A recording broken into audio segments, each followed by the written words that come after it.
साथियों नमस्कार। आज हम नवम पाठ का अध्ययन करेंगे। पाठ का नाम है मद परिणामः, जिसका अर्थ है अहंकार का परिणाम अर्थात घमंड का परिणाम। पाठ की प्रस्तावना पढ़ते हैं। संस्कृत साहित्य कथा साहित्य से सुदीर्घ परंपरा वर्तते। संस्कृत साहित्य में कहानियों के साहित्य की अर्थात कथा साहित्य की पुरानी परंपरा है, बहुत ही पुरानी परंपरा है। कथा प्रायः उपदेशात्मिका भवन्ति, कहानियाँ प्रायः उपदेशात्मक होती हैं। एतासु सरल रीत्या जीवनस्य उपयोगिनः विचाराः व्यक्ताः भवन्ति। इनमें सरल रीति से, सरलता से जीवन की उपयोगी विचार व्यक्त होते हैं। श्री विष्णु शर्मणा विरचितं पंचतंत्रम संस्कृत साहित्यस्य सर्वश्रेष्ठम कथा पुस्तकम अस्ति। श्री विष्णु शर्मा जी के द्वारा लिखित पंचतंत्र संस्कृत साहित्य की सबसे श्रेष्ठ पुस्तक है। अस्मिन् पुस्तके मित्रभेदः, मित्रप्राप्तिः, काकोलुकीयं, लब्धप्राणासा, अपरीक्षित कारकश्चेति पंचतंत्राणि सन्ति। इस पुस्तक में मित्रभेद, मित्रप्राप्ति, काकोलुकीयम, लब्धप्राणाश, अपरीक्षित कारक, ये 5 तंत्र हैं। इसमें 5 भाग हैं। मद परिणामः इतीयं कथा लब्धप्राणासा तंत्रात् संकलिता वर्तते। मद परिणाम, यह कहानी लब्धप्राणास तंत्र से संकलित की गई है। अस्मिन् पाठे अहंकारवशात् सदुपदेश तिरस्कारस्य दुष्परिणामः कथारूपेण वर्णितोऽस्ति। इस पाठ में अहंकार के कारण सद उपदेश का तिरस्कार करने का दुष्परिणाम कथा के रूप में वर्णित है। यदि आपने चैनल को सब्सक्राइब नहीं किया है तो चैनल को सब्सक्राइब करते हुए बेल बटन दबाएं, जिससे आगे आने वाली वीडियो प्राप्त हो सके। साथ ही अन्य विद्यार्थियों के लाभ हेतु शेयर करें। आइए शुरू करते हैं। कस्मिंश्चित् अधिष्ठाने उज्ज्वलको नाम रथकारः प्रतिवसति स्म। किसी अधिष्ठाने अर्थात नगर में, किसी नगर में उज्ज्वलक नाम का रथ बनाने वाला रहता था। रथकारः माने बढ़ई, तो किसी नगर में उज्ज्वलक नाम का बढ़ई निवास करता था। स चातीव दारिद्र्योपहतश्चिंतितवान, वह अधिक गरीबी से परेशान होकर विचार किया। अहो हाय धिगियम दरिद्रता अस्मद्गृहे, हमारे घर की गरीबी को धिक्कार है। यतः सर्वोपि जनः स्वकर्मण्येव रतिष्ठति, क्योंकि सभी लोग अपने कार्यों से खुशहाल है। रततिष्ठति अर्थात प्रसन्न है, खुशहाल है। अस्मदीयः पुनर्व्यापारो नात्र अधिष्ठाने अर्हति, हमारा काम इस नगर में नहीं चल सकता है। हमारा जो ये व्यापार है इस नगर में नहीं चल सकता है। यतः सर्वलोकानां चिरंतनाश्च चतुर्भूमिका गृहा सन्ति, जबकि सभी के पास प्राचीन पुराने 4 मंजिला के घर बने हुए हैं। मम च नात्र, मेरे नहीं हैं। तत्किं मदीयेन रथकारत्वेन प्रयोजनम, तो मेरे इस बढ़ईगिरी के करने से क्या लाभ है। इस बढ़ईगिरी वाला जो कार्य है इसको करने का क्या लाभ है। इति चिंतित्वा देश निष्क्रांतः, ऐसा सोचकर वो देश से, अपने नगर से निकल पड़ा। यावत् किंचित वनम गच्छति तावद गह्वराकार वन गहन मध्ये सूर्यास्तमन वेलायां स्वयूथात् भ्रष्टां प्रसव वेदनया पीड्यमानां उष्ट्रीम अपश्यत। यावत् किंचित वनम गच्छति, जब किसी वन में पहुंचा। तावत गह्वराकार, गहन मध्य अर्थात गह्वराकार गुफा के आकार के, वन गहन मध्य अर्थात घने जंगल में। तब गुफा के आकार के घने जंगल के बीच में सूर्यास्तमन वेलायाम अर्थात सूर्य जब अस्त हो रहा हो, अर्थात शाम के समय, स्वयूथाद अपने झुंड से, भ्रष्टाम भटकी हुई, प्रसव वेदनया प्रसव वेदना से, पीड्यमाना पीड़ित, उष्टीम पश्यत ऊँटनी को देखा। जब वह किसी वन में पहुंचा तो वहां पर गुफा के आकार के समान घने जंगल के बीच में सूर्यास्त के समय, शाम के समय अपने झुंड से भटकी हुई, प्रसव वेदना से पीड़ित एक ऊँटनी को देखा। स च दासेन युक्ताम उष्ट्रीम गृहीत्वा स्वस्थानाभिमुखः प्रस्थितः। और वह बच्चे के सहित ऊँटनी को लेकर अपने घर की ओर चल दिया। जब उस ऊँटनी को बच्चा पैदा हो गया तो उस बच्चे के सहित ऊँटनी को लेकर अपने घर की तरफ चल पड़ा। गृहमासाद्य रज्जुम गृहीत्वा तामुष्ट्रिकाम बबंध। घर पहुंचकर रज्जुम गृहीत्वा रस्सी लेकर तामुष्ट्रिकाम उस ऊँटनी को बबंध बांध देता है। घर पहुंचकर रस्सी से उस ऊँटनी को बांध देता है। ततस्य तीक्ष्णं परशुमादाय तस्याः पल्लवानयार्थं पर्वतैक देशं गतः। इसके बाद तीक्ष्ण अर्थात धारदार परशुमादाय कुल्हाड़ी लेकर तस्याः पल्लवानयार्थं पर्वतैक देशं गतः। उसके लिए पत्ते लाने के लिए, उसके खाने के लिए पत्ते लेने के लिए पर्वतैक देशं गतः पर्वत के पास गया। तत्र च नूतनानि कोमलानि बहूनि पल्लवानि छित्त्वा शिरसि समारोप्य तस्याग्रे निचिक्षेप। तत्र वहां पर नूतनानि नए नए, कोमलानि कोमल, बहूनि पल्लवानि बहुत से पत्ते, छित्त्वा काटकर, शिरसि समारोप्य सिर में धारण करके रख के, तस्याग्रे निचिक्षेप ला करके उसके आगे डाल देता है। वहां वो जंगल में जाता है और नए नए कोमल कोमल पत्ते काट करके लाकर और उसके आगे डाल देता है। तयाचा तानि शनैः शनैः भक्षितानि। और वह उनको धीरे धीरे खा लेती है। पश्चात पल्लव भक्षण प्रभावाद अहर्निशम पीवर्तनोष्टि संजाता।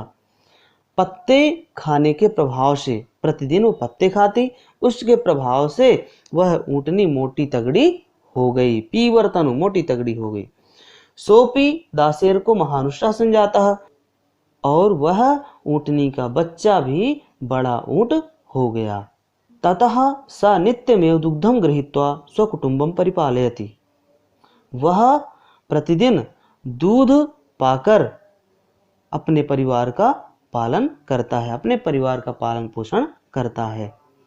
अथ रथकारेण बलवत्वादासेर ग्रीवायां महती घंटा प्रतिबद्धा। वह बढ़ई प्रेमवश बलवत्वाद अर्थात प्रेमवश दासेर ग्रीवायाम उस ऊँटनी के बच्चे के गर्दन में महती घंटा, बड़ा सा घंटा बांध देता है। पश्चात रथकारो वे चिंतित। इसके बाद वह रथकार, वह बढ़ई सोचता है, अहो किम अन्य दुष्कृत कर्म भी। अरे अन्य दूसरा कार्य करने से, दूसरा कठिन कार्य करने से क्या लाभ है। यावन ममई तस्मादेव उष्ट्र परिपालनादस्य कुटुंबस्य भव्यम संजातम। जबकि मेरे एक ऊँटनी के पालने से मेरा परिवार भला हो गया है, भली प्रकार से चल रहा है। तत्किम अन्येन व्यापारेण। तो दूसरा व्यापार करने का क्या प्रयोजन है, दूसरा व्यापार करने से क्या लाभ है। एवं विचिंत्य गृहम आगत्य प्रियाम आह। ऐसा सोचकर घर आकर अपनी पत्नी से बोला, भद्रे समीचीनो एवं व्यापार। प्रिय, यह व्यापार बहुत ही अच्छा है। तव सम्मतिश्चेत कुतोपि धनिकात् किंचित द्रव्यमादाय मया गुर्जर देशे गंतव्यम कलभग्रहणाय। तव सम्मतिश्चेत, यदि तुम्हारी भी सहमति हो तो किसी धनवान से, किसी साहूकार से द्रव्यमादाय धन लेकर के, मया गुर्जर देशे गंतव्यम, मुझे गुजरात प्रदेश जाना है, कलभग्रहणाय ऊँट ऊँटनियों को लेने के लिए। यदि तुम्हारी भी सहमति हो तो किसी धनवान व्यक्ति से, किसी साहूकार से द्रव्य लेकर, पैसा लेकर मैं गुजरात ऊँट लेने चला जाऊं। ऐसा वह अपनी पत्नी से सहमति लेता है। तावत एतौ यत्नेन रक्षणीयो। तब तक तुम इसकी भली प्रकार से देखभाल करना, इसकी रक्षा करना। यावद अहम परामुष्टिम नीत्वा समागच्छामि, और मैं तब तक दूसरी ऊँटनियों को लेकर आ जाऊं। ततश्च गुर्जर देशम गतोष्ट्रीम गृहीत्वा स्वगृहम् आगतः। इसके बाद वह गुजरात जाकर ऊँट ऊँटनियों को लेकर अपने घर आता है। किम बहुना, और अधिक क्या कहें, तेन तथा कृतम यथा तस्य प्रचुराः उष्टाः करभास्य सम्मिलिताः। उसने वही किया जिससे उसके पास खूब ऊँट और ऊँटनियों का झुंड तैयार हो गया, उसके पास खूब सारे ऊँट ऊँटनियां हो गए। ततस्तेन महद उष्ट्रयूथम कृत्वा रक्षा पुरुषो धृतः। उसके बाद उसने बड़ा सा ऊँटों का एक झुंड तैयार करके एक रखवाला रख देता है, एक देखभाल करने वाला रख लेता है। तस्य प्रतिवर्ष भृत्याः करभेकं प्रयच्छति, और उसे वह प्रतिवर्ष एक ऊँट वेतन के रूप में, वृत्ति के रूप में देता था। प्रतिवर्षम अन्यच्चाहरनिशम दुग्धपानम तस्य निरूपितम, और प्रतिदिन उसे दूध भी देता था। एवं रथकारोपि नित्यमेवोष्ट्री गर्भ व्यापारम कुर्वन् सुखेन तिष्ठति। वह बढ़ई प्रतिदिन ऊँट ऊँटनियों का व्यापार करके उनके दूध को बेचना, ऊँट ऊँटनियों के बच्चों को, ऊँट ऊँटनियों को बेचना, इस प्रकार से उसका व्यापार अच्छी प्रकार से चल रहा था और वह सुखपूर्वक रह रहा था। अथ ते दासेरकाः अधिष्ठानोपवन आहारार्थम गच्छन्ति। वे सभी ऊँट और ऊँटनियाँ पास के ही वन में चरने के लिए, आहार के लिए जाते थे। कोमल वल्लीर यथेच्छया भक्षित्वा महति सरसि पानीयं पीत्वा सायंतं समय मंदम मंदम लीलया गृहम् आगच्छन्ति। और कोमल वल्लरी अर्थात कोमल कोमल लताएं, पत्ते यथेच्छया इच्छा के अनुसार भक्षित्वा खाकर महति सरसि पानीयं पीत्वा बड़े सरोवर में पानीयं पीत्वा पानी पीकर सायंतम समय शाम के समय मंदम मंदम धीरे धीरे लीलया खेलते हुए गृहम् आगच्छन्ति घर आते थे। वो सभी ऊँट ऊँटनियाँ कोमल कोमल लताएं पत्ते खाकर बड़े सरोवर में पानी पीकर शाम के समय धीरे धीरे लीला करते हुए खेलते हुए घर आते थे। सचा पूर्वदासेर को मदातिरेकात् पृष्ठे आगत्य मिलति, परंतु वह जो पहला ऊँटनी का बच्चा था वह मदातिरेकात् जवानी के घमंड में, जवानी के मद में पृष्ठे आगत्य मिलती पीछे आकर मिलता था। अर्थात जब सभी ऊँट ऊँटनियाँ घर पहुंच जाते तब वो बाद में पहुंचता था। ततस्तैः कलभैः विहितम, तो उन ऊँटों ने कहा, अहो मंदमतिरयं दासेर को यथा यूथाद् वृष्टः पृष्ठे स्थित्वा घंटां वादयन्नागच्छति। अहो मंदमतिरयं, यह ऊँट बड़ा ही मूर्ख है। यथा यूथाद् वृष्टः, जो झुंड से अलग होकर, पृष्ठे स्थित्वा घंटां वादयन्नागच्छति, अलग होकर पीछे बाद में सबसे घंटा बजाते हुए आता है। कस्यापि दुष्टसत्वस्य मुखे पतिष्यति तन्न्यूनं मृत्युं वाप्स्यति। किसी दुष्ट पशु की नज़र में, किसी दुष्ट पशु की दृष्टि में यदि ये पड़ेगा तन्नूनं मृत्युं वाप्स्यति, तो इसकी मृत्यु निश्चित है। अथ तस्य तद्वनं गाहमानस्य कश्चित् सिंहो घंटारोमाकर्ण्य समायातः। एक दिन जब वे उस वन में विचरण कर रहे थे तब कोई सिंह, कश्चित् सिंहो घंटारोमाकर्ण्य, घंटे की ध्वनि को सुनकर समायातः, वहाँ आया। जब वे उस वन में विचरण कर रहे थे, चर रहे थे, भ्रमण कर रहे थे, तब कोई सिंह घंटे की ध्वनि को सुनकर वहाँ आया। यावद अवलोकयति, उसने देखा, तावदुष्टि दासेर का नाम यूथम गच्छति, उसने देखा कि एक ऊँट ऊँटनियों का झुंड जा रहा है। एकस्तु पुनः पृष्ठे क्रीडाम कुर्वन् वल्लरीश्चरण्यावतिष्ठति, परंतु एक पीछे क्रीड़ा करते हुए वल्लरीश्चरण्यावतिष्ठति, वहाँ पर वो लताओं को खाते हुए रुका हुआ है। तावदन्ये दासेरकाः पानीयं पीत्वा स्वगृहं गताः, तब तक जो अन्य ऊँट ऊँटनियाँ थे, जो झुंड था, वो पानी पीकर घर पहुँच गया। सोपि वना निष्क्रम्य यावत दिशो अवलोकयति। जब वह वन से निकलकर इधर उधर देखा, चारों दिशाओं में उसने देखा, तावन न कंचिन मार्गम पश्यति वेति, तब उसे कोई रास्ता समझ में नहीं आया, उसे कोई रास्ता नहीं दिखाई दिया। यूथाद भ्रष्टो मंदम मंदम बृहत् शब्दम कुर्वन् यावत कियत दूरम गच्छति।